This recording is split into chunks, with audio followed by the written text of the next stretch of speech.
Hey guys, so today officially marks day 7 post-op. So 7 days since I officially got my saline smooth implants out. And so what I wanted to do is basically update you guys on just, the small little changes that I've noticed over the last 7 days, but talk about some of the main things that we worry we're gonna have to deal with in the first 7 days. And I know that these were my biggest fears.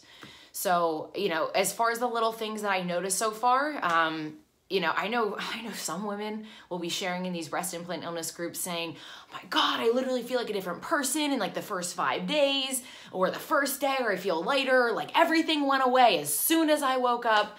And then you have other women that have been in these groups saying, hey, I have my implants out for 2-3 years and I haven't noticed a difference.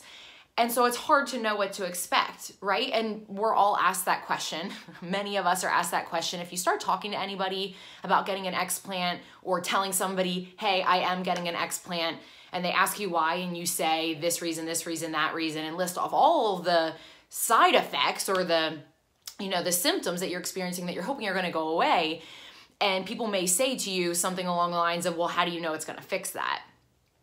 I got asked that a million times, saying, well, sometimes people will just like snarkily say, I don't even know if that's the right word for it, but they'll just be, they're insinuating when they say, I hope that this works for you. I hope that this is the answer. I hope that it gives you the solution that you think it's going to. And some people say that very genuinely. And other people, it's like, that they don't buy what you're selling at all.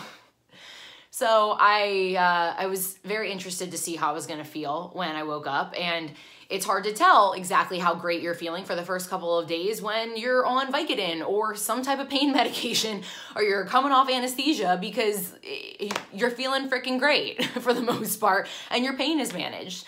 So I didn't really feel like I could accurately assess how great I was feeling until I came off of Vicodin. That's what they had me on, and I switched back and forth on that with Tylenol. And so honestly, my pain was managed really well, and it still is now, day 7 post-op. And, I have a little bit of pressure where I have some fluid that we have to draw out every couple of days because I didn't get drains. But overall, it's great. It's a little sore, but, I'm just going to have my muscles are going to be reattaching, and everything's going to be trying to heal and get back to normal, but nothing crazy. But you always want to be that person that has this like miraculous 24-hour healing. And I want my last 8 years of chronic fatigue to be gone like that. I want thyroid issues to be gone. I want adrenal issues to be gone. I want my night sweats and my brain fog and, really low cortisol levels to be gone. But you have to also keep in mind that once you remove these foreign objects from your body, you have to naturally go through detox.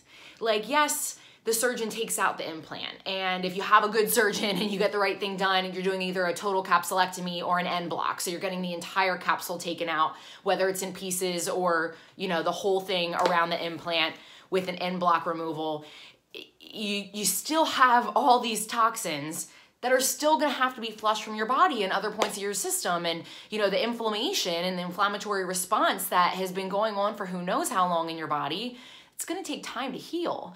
And so a lot of people experience the Herx reaction at first. They end up feeling sometimes worse than when they started, or just as bad as, before they got their explant. And it's, your body has to detox, and everybody is different. Everybody's level of inflammation is different. Everybody's detox pathways are, some may be really overwhelmed and clogged and they're not clear.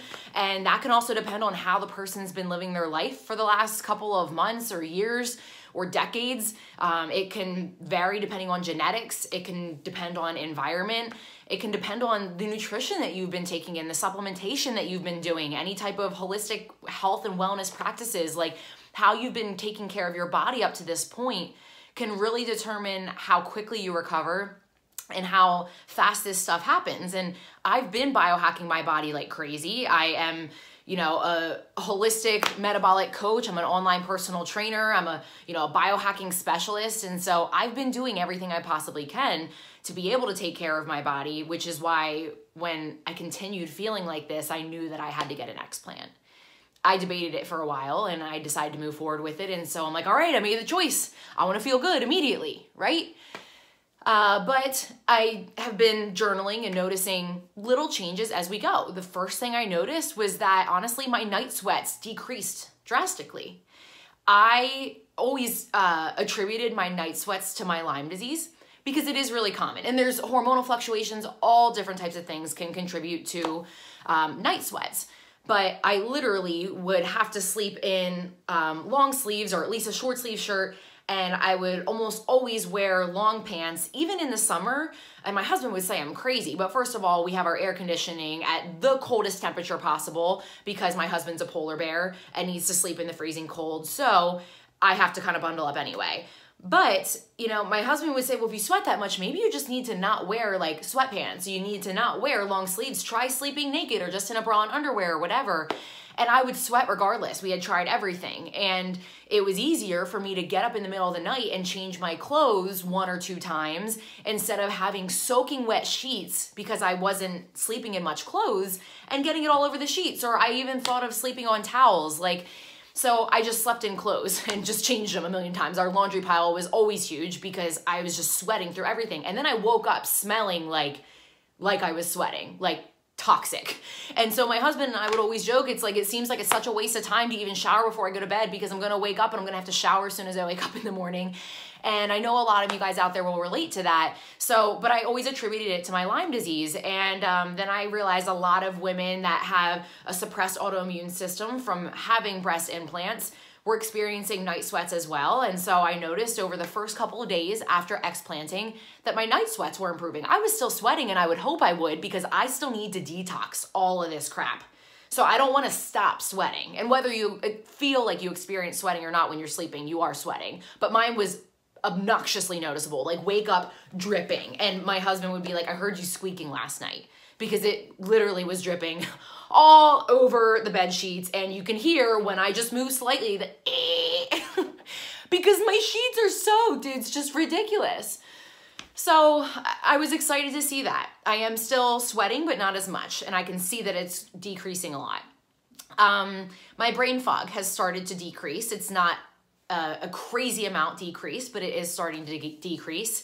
And I can breathe better. And that's understandable and expected by a lot of people because you don't have these 2 big balls sitting on your chest you feel like you can just take a deep breath. And for the last several years, it was I feel like no matter how deep I would breathe in, I couldn't totally fill my lungs with air. And I know a lot of other women experience that too. So I always felt a shortness of breath. And now that I think of it, oh my God. So my husband, my mom, and the people I'm around the most will be like, what are you sighing about? What's wrong? Because I'll sit there and be like, and it sounds like you're irritated or annoyed, right? And when my husband first started asking me about it, and sometimes my mom would even do it lately, and we've had this conversation a million times, she'd be like, what are you huffing and puffing about? And I'm like, I'm not. She's like, yeah, you just made a big sigh. And I realized it's because I couldn't fill my lungs enough with air. I couldn't breathe deep enough. And that's also a side effect of having very low cortisol levels, having that shortness of breath feeling. I still had great cardiovascular health. It just was I just couldn't expand my lungs. And now that I think about it, that's something that's really improved over the last week. So that was a big thing. So those are the small little victories I've seen in the first 7 days. I know that chronic fatigue is going to be the last thing that I probably see an improvement on because typically the symptoms that you got the most recently are the first ones to go. And the symptoms that you have had the longest take the longest. Just like the fat that's the toughest for you to get rid of. I use this analogy all the time with my clients, and I probably have used it in another one of these videos, but the fat that you've had the longest on your body that seems to be the most stubborn, it's like the last fat that you just gained is the first fat to go, and the fat that you've had on your body the longest is always the toughest to get rid of. It's the last to leave, and it's very similar with symptoms a lot of the time. Everybody is different, but it is really common. So my 2 biggest hurdles that I had to get over in the first 7 days were thinking about what my boobs were gonna look like when I looked at them. And then after I had gotten to see them, what my husband was going to think. So after my surgery, I went home with my mom, and I stayed with my mom the day of surgery and up until day 3 post-explant because number one, I needed somebody that was going to be home with me 24/7. And my mom had taken off of work. My husband is working very long hours right now. And number 2, my husband and I have 3 fur babies that jump literally all over you. Just super excited no matter what when you're coming in the house. And my mom's 2 dogs are, you know, they'll be excited when you walk in, but they're a little bit more calm. And so I couldn't have dogs jumping up and scratching at me. And so I stayed with my mom for the day that I came home from surgery and the following 3 days after that. So the experience of me seeing my boobs happened by myself and with my mom there, if she wanted to be with me, or she asked if I felt comfortable having her there. So the day I came home from surgery, I left the wrap on and the bandages on.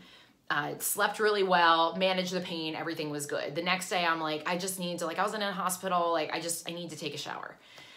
So she helped unwrap me, and I stood in front of the full length mirror, and I'm like, I don't know if I should look.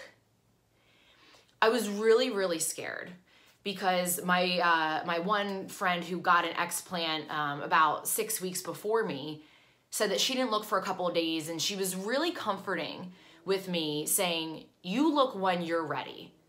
Don't feel like you have to look right away. Don't feel like you have to show anybody else right away. This is for you, and this is on your terms. She avoided mirrors the first couple of days. In fact, she's just not really big on looking in mirrors, even, you know, 2 months post-explant, because she's still getting adjusted mentally to everything. But it really goes to show how different we all are, because I knew I was about to hop in the shower when I took those bandages off. And I'm like, if I don't look now, it's just gonna eat at me, right? Like, I'm gonna be washing myself. I know when I look down, it's not gonna be the boobs that I saw before.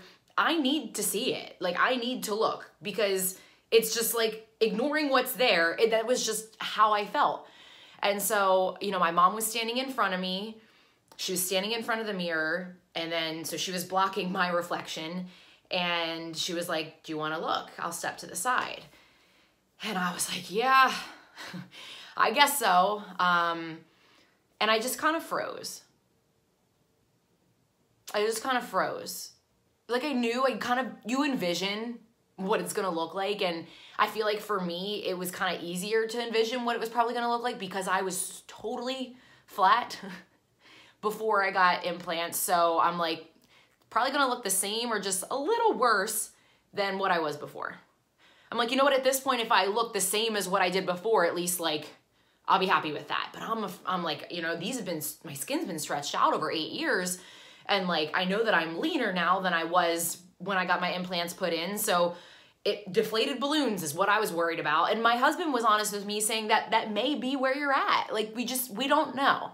And that's the hard part, is just not knowing. So, you know, I didn't look down. I just told my mom to step to the side, and I looked in the mirror, and honestly, I got really lightheaded because I'm really bad with incisions and gauze and blood and needles, and we had just taken the bandage off. Everything is smushed down, squished really tight. I still have the, you know, the pieces of like gauze and whatnot, like on the incisions with some blood coming through. And I'm like, okay, I just needed to sit down. So I kneeled down on the floor, and I just started crying in the bathroom. And I didn't really know why. It was like partly because I was like, holy crap, it's real. But mostly it was just a relief. Like, okay, like, this is where I'm at. This is where I'm at. I was mostly flat. You know, one of my like nipples was like kind of like pressed in, like more inverted, not upright and perky, like with fake boobs. And I had a lot of fluid that I was holding in the bottom of my boobs, in my sternum. So I felt like I was like uniboob, because it just was just a flat surface of seroma fluid. And I was like, okay, that is what it is. And, you know, somebody that may explant without feeling like shit may have a harder time. And I feel like the reason that I say that is because when you get to the point where you are feeling so lousy and you can't live your life and experience family events, and you can't go to your last stop on Christmas, and you can't even go out to dinner with your husband because you are just that exhausted after not really doing much other than work from home that day, you start to realize that you're missing out on everything. So if you have to lose your boobs to be able to get your life back, then so be it. And that's where I was at. It was kind of just like, pick your lesser of two evils, Allyssa. Do you want to have boobs that aren't like perfect and perky and are going to be sticking up in your casket? Or do you want to have a life that you can actually live at the age of 28? And I decided I needed my life back. And I know that the healing process is slow, but that's what I thought when I looked in the mirror. I'm like, here's to the road of healing. Cheers to that. And it was still hard, but I couldn't help but think of the alternative. So I got in the shower, I washed myself, kind of went through that same, like every time I changed my bra or changed my bandages over the next couple of days, that's what I was thinking. Like, all right, here we go. Hopefully some of the fluid goes down. Oh, is this gonna be mine? Is this fat or is this fluid? Because if this is fat, I can kind of deal with this. If the fluid's going away, who knows at the end of this month if I'm gonna still be happy with my boobs. Like right now, I've kind of just like come to terms with it. But yeah, so day 3 came and I officially went home to my husband and my dogs. And I was really nervous for that. Sunday, day 3, post-op was Mother's Day. Had got to spend some time with my mom. And then my husband came and picked me up after he was done work. We were going home and I'm like, all right, now I'm okay with these. What about my husband that has never known me without boobs? And he always says, like he even said it beforehand, oh, I'm gonna love you with or without boobs. It's kind of like when somebody tells you like, I'm gonna love you with or without makeup. You're beautiful with or without makeup. Like this is coming from the girl that for the first year that I was with my husband, it was when we were just boyfriend and girlfriend. By the time we got married, he had seen me without makeup. But I literally would be that girl like from Bridesmaids, that movie when she wakes up and she puts her makeup on in the morning before and like fixes her hair and whatever before her, her boy toy gets up and is like, oh, I'm sorry, like I just woke up. I'm sure like I look like a wreck. Yeah, well, I would get up earlier than my husband, then boyfriend at the time, put on my makeup, go to sleep with makeup because I was just that self-conscious about myself. So like I have always been self-conscious about what I look like and the fact that, when you first meet somebody with makeup or with a certain body, with certain breasts, you're afraid that they're not, and they fell in love with you that way, that they're not gonna love you when you don't have that. That was my fear. So when my husband tells me, I'm gonna love you with or without boobs, I was like, okay, thanks for being so supportive, but wait until you see it. I couldn't help it. That's just how I felt. So I came home and I'm like, I ain't freaking showing him. I am not getting unwrapped around him, sleeping in my bra. And he was okay with that. So that was day 3 and day 4 came. So that was Monday. And I had a friend say, what did Mike think?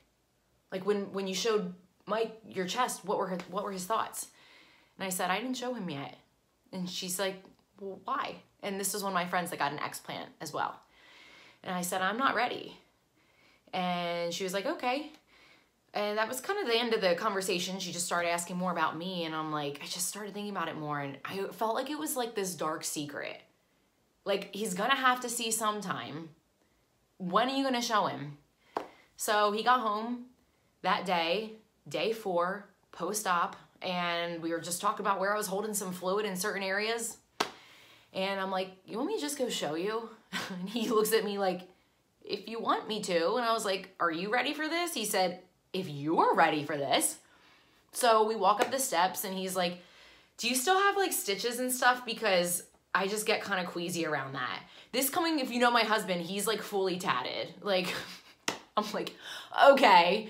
Like, he's not queasy around needles. He's a type 1 diabetic, sticks himself every day, but stitches he was gonna get. I'm like, whatever, just suck it up, cowboy up. I need to show you my non-existent breasts at this point. So we walk into the bathroom and I'm like unbuttoning my surgical bra and I'm like, now remember, I don't know if they're gonna look like this in a couple of weeks. This could be a good thing or a bad thing, but here we go. Whipped it out, opened it, and I'm like, here, see, this is the fluid bra I was talking about. Hey, this is where I feel like I have a uniboob. And he was like, okay, it looks better than I thought it would. And I was like, really? And he's like, I honestly thought, Alyssa, that at this point, especially with how lean you are, that you were just gonna have 2 deflated balloons. And I know that that's just some fluid right there, but you just, I still love you the same as before you showed them to me. And man, was that a relief. That was a relief. That was really hard because you always want someone to sit there and act like they're gonna be a good person and say that they're gonna love you no matter what. And then, you know, stuff happens. So I was really worried about that. And I told him, I was like, I feel like I just shared like a deep, dark secret with you. And I just felt so much better after I shared it with him. And, you know, it's not like we've, you know, been intimate since. Like, I'm still healing. I'm really not trying to, like, you know, have sex or anything yet.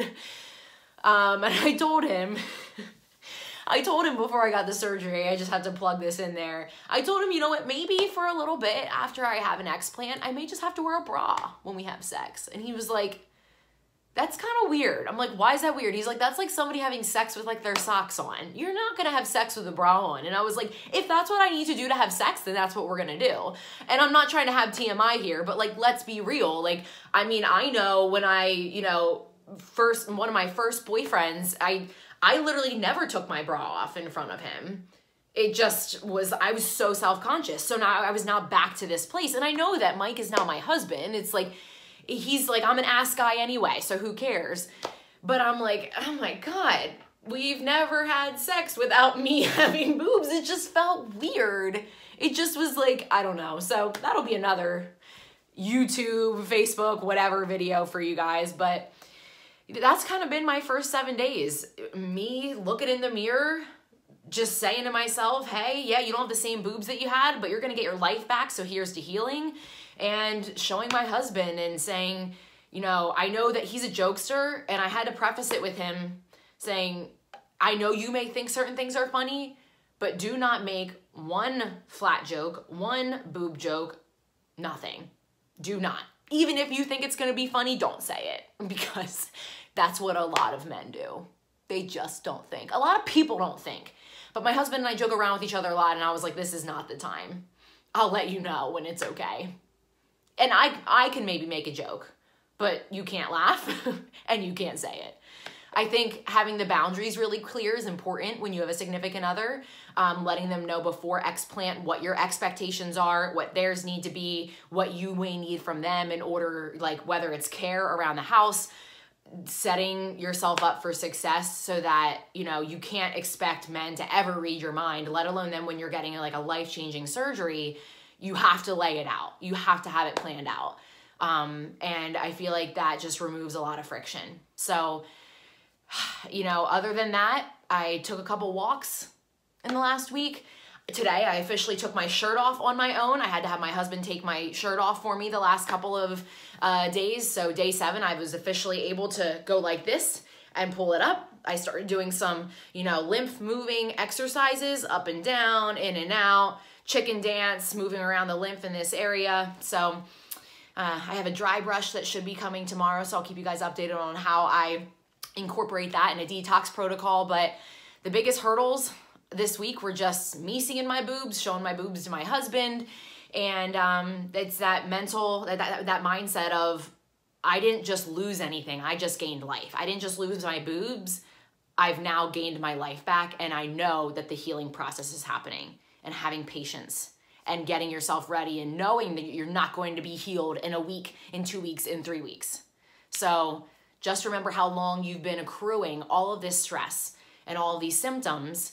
You have to give yourself enough time to get better. And honestly, probably one of the best things I could have done before, I'll leave you guys with this, is before getting my explant, sharing it with people that I was doing it, sharing it with friends, sharing it with family, sharing it with, I did a Facebook video on it. And honestly, it inspired so many more people than I would have thought. And having the support of everyone, oh my God, is the best thing. So many people I haven't talked to in forever or ever and are just friends with me on Facebook, reaching out to me to see how I'm doing. the support, do not underestimate it. Do not feel like you have to keep this a secret. Do not feel like you have to keep this to yourself. I think and I feel that the more that I talk about it, the easier it is to accept, and other people will just love you the entire way. So, mwah, love you guys. Can't wait to keep you updated.